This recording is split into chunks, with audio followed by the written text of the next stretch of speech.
में लगी पुलिस के इस एपिसोड में आपका स्वागत। खाकी वर्दी यानी पुलिस के प्रति आम जन में अब तक अवधारणा रहती थी कि पुलिस राजनीतिक दबाव में काम करती है। पुलिस भूमाफियाओं के साथ है, अपराधियों से साठगांठ है और पुलिस में पैसा देकर कोई भी काम करवा लो।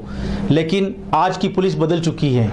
अब पुलिस में पढ़े लिखे ग्रेजुएट और मुंबई के बॉलीवुड के हीरो जैसे हैंडसम घर से संपन्न युवा अपने पुलिस अधिकारियों को अपना संरक्षक, अपना गार्जियन मानकर बड़े से बड़े पहुंच रखने वाले अपराधी को घर से उठा लाते हैं। आज की पुलिस मुखबिरों की कहानियों पर अपनी दिशा तय करती है, ऐसा नहीं है, बल्कि साइबर सेल, आपके मोबाइल लोकेशन और मुख्य मार्गों पर लगे सीसीटीवी कैमरे पुलिस को पुख्ता सबूतों के साथ अपराधियों को धर दबोचने में मददगार बन गए हैं। पाली जिले में अपराधी बाईपास होकर अन्य जिलों में अपना शरण स्थल ढूंढते हैं, क्योंकि पाली जिले की पुलिस अब इतनी सक्रिय हो गई है कि बाहर का अपराधी पाली जिले में प्रवेश करने से पहले 10 बार सोचता है। पाली जिला पुलिस अधीक्षक दीपक भार्गव साहब ने अपने अधिकारियों के साथ sub inspector, ASI, head constable में से चुन कर अलग अलग अपराधों के विशेषज्ञों की टीम बनाकर जिले में अपराधियों को पलायन करने पर मजबूर कर दिया है। सवाई माधोपुर की बाबरी गैंग,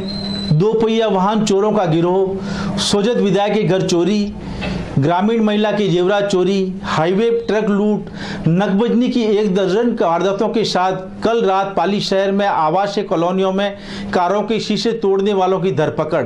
इन सब घटनाओं में सीसीटीवी कैमरों के साथ आधुनिक तकनीक को श्रेय देते हुए पुलिस जवानों की पीठ थपथपा रहे हैं पाली जिला अतिरिक्त पुलिस अधीक्षक ज्योति स्वरूप शर्मा। 6 और 7 की रात को पाली शहर में मोटरसाइकिल सवार कुछ लड़के शहर में कई जगह घूमे और उन्होंने कई गाड़ियों के शीशे तोड़े और जो रास्ते में कोई मिल रहा था उसको मारपीट की। और उसमें एक महेंद्र नाम का व्यक्ति जो बस स्टैंड से उतरकर अपने घर जा रहा था, उसके साथ मारपीट करके उसके साथ लूट की, उसका मोबाइल छीन लिया, उसके पैसे छीन लिए। इस पर हमारी कोतवाली पुलिस सीओ शहर सुभाष शर्मा के नेतृत्व में दाऊद खान सब इंस्पेक्टर के प्रयासों से, उनकी टीम के प्रयास से उन्होंने प्रयास किए और इसमें जो वारदात इन्होंने किए उन 2 लड़कों को हमने गिरफ्तार किया है। इसमें एक ये गोटी, प्रदीप उर्फ गोटी, और दूसरा नागेश्वर, ये पाली शहर के रहने वाले हैं। इन लोगों ने, गोटी का पहले भी आपराधिक रिकॉर्ड रहा है और कुछ इनका मकसद कुछ फन करना और कुछ आतंक फैलाना, दोनों ही था। तो इनको अरेस्ट किया है हमने। इनके साथ कुछ और लोग भी थे, उनकी तलाश की जा रही है। इससे शहर में जितने भी ये लोगों में भय का एक माहौल था, वीडी नगर में विशेष तौर पे जो व्यापारी वर्ग है और उनके जो मकान हैं उनके बाहर गाड़ियां खड़ी थी, उससे संबंधित वारदात में हमने इनको अरेस्ट किया। इसमें एक विशेष तौर पे बात जो बताने लायक है वो ये है कि सीसीटीवी फुटेज का इसमें बहुत बड़ी भूमिका है। पाली शहर में आप सबको मालूम है सीसीटीवी लगे हुए हैं कई चौराहों पे और कई स्थानों पे। हमारी पुलिस टीम ने सीसीटीवी कैमरे को खंगाला। हमारा एक पुलिस कांस्टेबल है, उसने उनका पीछा भी किया, एक पत्रकार बंधु है उसके सहयोग से उनका हमने पीछा भी किया था। तो उससे सीसीटीवी फुटेज से हमने उनको आइडेंटिफाइड किया और इस गैंग का हमने पर्दाफाश किया। सीसीटीवी फुटेज के कारण ही शहर में बहुत सारी वारदातें पहले भी खुली है। एक अगर आपको ध्यान है तो मस्तान बाबा तिराया पे एक व्हीकल आया था, उसने 3 लोगों को कुचल कर मार दिया था। अज्ञात वाहन था, उस पर हमने उसको पहचान करके और वो उस वारदात का हमने वर्कआउट किया था।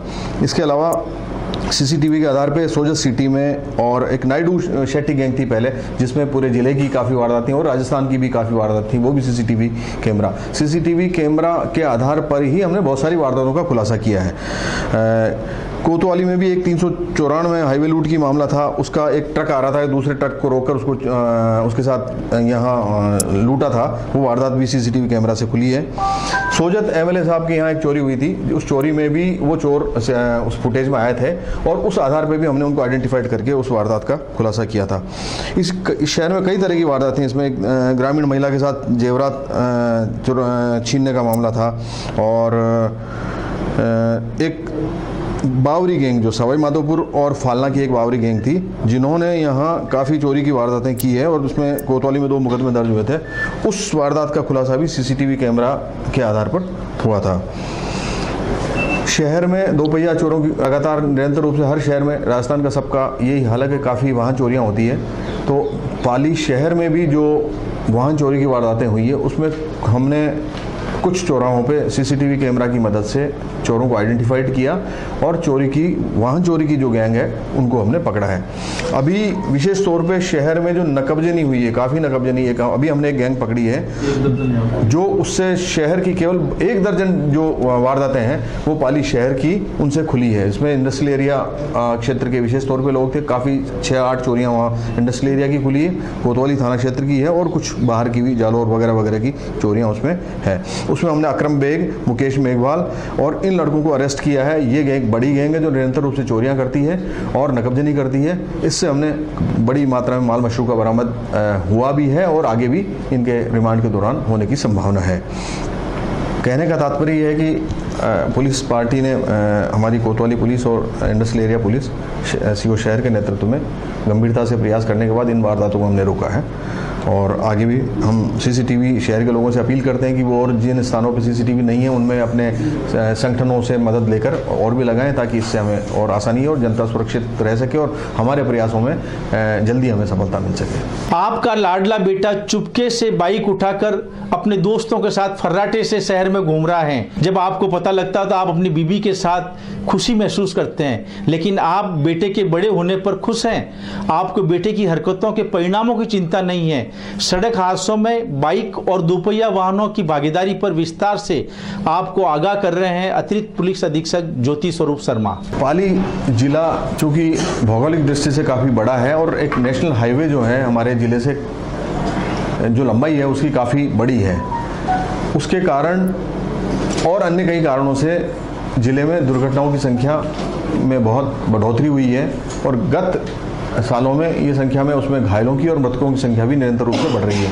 इस वर्ष 2017 में जनवरी से लेकर अब तक 232 लोगों की एक्सीडेंट से जान जा चुकी है। उसमें विशेष तौर पे 2 पहिया वाहन चालक हैं उनकी मृत्यु हुई है। इसकी गंभीरता को राजस्थान सरकार ने भी लिया है, पुलिस मुख्यालय ने भी लिया है और माननीय सर्वोच्च न्यायालय ने भी इस संबंध में निर्देश जारी किए हैं कि सड़क सुरक्षा के संबंध में गंभीरता से प्रयास करें और एक कार्य योजना बनाएं, विभिन्न विभाग मिलकर उनमें आपस में समन्वय स्थापित करें ताकि इस गंभीर समस्या से निपटा जा सके। उसके लिए विगत दिनों में जिला कलेक्टर महोदय पाली, एसपी साहब पाली दोनों के समन्वित प्रयास से एक अभियान की शुरुआत हुई जिसमें सड़क सुरक्षा जागरूकता सप्ताह का नाम दिया गया और उसके लिए जिले के विभिन्न टोल नाकों पर हमने आम जनता को जोड़ा, पॉलिटिकल पार्टीज सभी राजनीतिक दलों के प्रतिनिधियों को, स्वयंसेवी संगठनों को, आप मीडिया के सभी साथियों को मिलकर एक जनता में जागरूकता पैदा करने का प्रयास किया ताकि लोगों को सड़क सुरक्षा के संबंध में ट्रैफिक सेंस हो, जागरूकता पैदा हो ताकि हम अपने वाहन को चलाते समय अपनी सुरक्षा का ध्यान रखें। उसके तहत हमने कुछ दिन समझाइश करी थी। हमारे जिले के सभी टोल नाके थे उन पर हमने पुलिस पार्टी लगाई, उस थाने के पुलिसकर्मी भी थे और पुलिस लाइन से भी हमने जाब्ता उपलब्ध कराया। वो कुछ दिन तक समझाइश करी और उसके बाद फिर हमने उनके विरुद्ध कार्रवाई करी। विशेष तौर पे 2 पहिया वाहन चालक जो हेलमेट नहीं लगाते हैं और जिसकी वजह से दुर्घटनाएं काफ़ी संख्या में हो रही है और जान भी काफ़ी संख्या में जा रही है, उसके लिए आरटीओ, जिला प्रशासन, पुलिस और स्वयंसेवी संगठन और बाकी जो भी जिले में इस समस्या के बारे में सक्रिय हैं, इसको निदान के बारे में सक्रिय हैं, उन सब का मदद लेकर हमने इस पर कार्रवाई किया। अभी ये कार्रवाई निरंतर रूप से जारी है सभी टोल नाकों पे और कई पॉइंट्स पे हमारे पुलिसकर्मी नाकेबंदी करते हैं। जो हेलमेट नहीं पहने उनके खिलाफ कार्रवाई कर रहे हैं। ओवर स्पीड, ओवरलोडिंग ये भी एक समस्या है। इस ओवर स्पीड एक बड़ी समस्या है, गलत तरीके से ओवरटेक करना ये भी एक समस्या है। विशेष तौर पर शराब, ड्रंकन ड्राइविंग 185 MV एक्ट की कार्रवाई कर रहे हैं और तेज गति से जो वाहन चलाते हैं इंटरसेप्टर के माध्यम से भी पूरे जिले में हम निरंतर रूप से कार्रवाई कर रहे हैं। मेरा आप मीडिया के बंधुओं से निवेदन है कि ये एक जागरूकता एक बहुत बड़ा फैक्टर है इसमें। जब तक वाहन चालक और जनता इस बारे में जागरूक नहीं होगी, वो अपनी सुरक्षा के प्रति सावचेत नहीं होंगे, तब तक हमारी ये कानूनी कार्रवाई और उनके खिलाफ चालान और उनकी गाड़ी की जब्ती वगैरह से सकारात्मक उस स्तर के परिणाम नहीं आएंगे। उसके लिए जनता में जागरूकता आवश्यक है। लोग समझें इस बात को कि उनके जीवन बहुत कीमती है, उनके परिवार के लिए उनकी बहुत उनकी वैल्यू है, तो वो ट्रैफिक नियमों का पालन करें और कानून का पालन करें, ट्रैफिक नियमों का पालन करें ताकि हमारे जिले में जो दुर्घटनाएं की संख्या बढ़ रही है उसमें कमी आए। और विशेष तौर पे नाबालिग बच्चे जो छोटे बच्चे आप देख रहे हैं कि मोटरसाइकिल लेकर घूमते हैं, स्टंट भी करते हैं। कई लोग देखा मैंने, तेजी गति से बच्चे निकलते हैं, माँ बाप भी उनको गाड़ी देते हैं, मोटरसाइकिल देते हैं, और मोटरसाइकिल भी पावरफुल गाड़ियाँ उनको उपलब्ध करा देते हैं उनके भावनावश। तो उस पर भी रोक लगाएं। स्कूटी देते हैं, अगर 16 साल का जैसा नियम है, 18 साल के बाद व्हीकल्स को चला सकते हैं, तो उसका नियम का भी ध्यान रखें। उन बच्चों को मोटरसाइकिल वगैरह उपलब्ध नहीं कराएं ताकि उनकी सुरक्षा को हम खतरे में नहीं डालें। ये मेरी आपसे निवेदन है।